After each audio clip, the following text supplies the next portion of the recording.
আজকে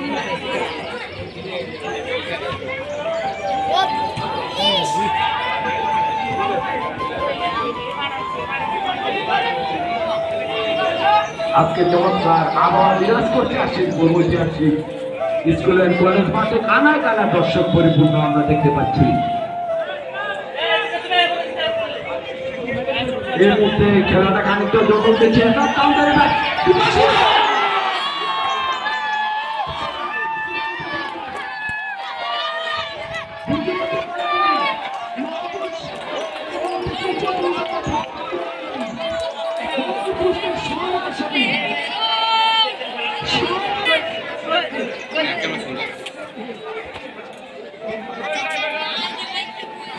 জন্ম উঠেছে এই মুহূর্তে ঐতিহাসিক আসিমপুর উচ্চ বিদ্যালয় কলেজ মাঠে আজকের এই ম্যাচটি হাই ভোল্টেজ ম্যাচে এই মুহূর্তে পরিণত হয়েছে। টান টান উত্তেজনা বিরাজ করছে। প্রশ্ন খেলাটিতে আমরা দেখতে পাচ্ছি।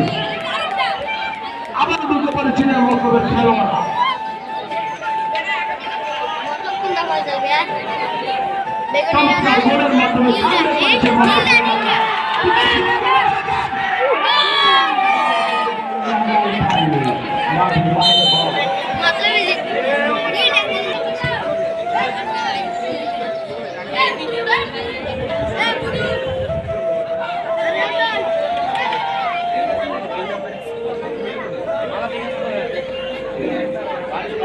এই মুহূর্তে এটাকে জন্ম উঠেছে ঐতিহাসিক আসিমপুর উচ্চ বিদ্যালয় মাঠের মুরুব্বি সাইদুল হোসেন চৌধুরী দীপক স্মৃতি ফুটবল টুর্নামেন্টের প্রথম রাউন্ডে দ্বিতীয় খেলা আক্রমণে ফ্রান্স খেলা পাঁচগড়িয়া প্রাথমিক আক্রমণ ঢুকে পড়েছিলেন কিন্তু শেষ পর্যন্ত বলেন। আমি খেলোয়াড়দের দৃষ্টি আকর্ষণ করছি, অবশ্যই আপনারা রেফারি নির্দেশনা অনুসরণ করবেন। বাংলাদেশ ফুটবল ফেডারেশন কর্তৃক নিবন্ধিত আজকের এই যে বিশাল আয়োজন, যারা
ক্যামেরা অন করলাম।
আমি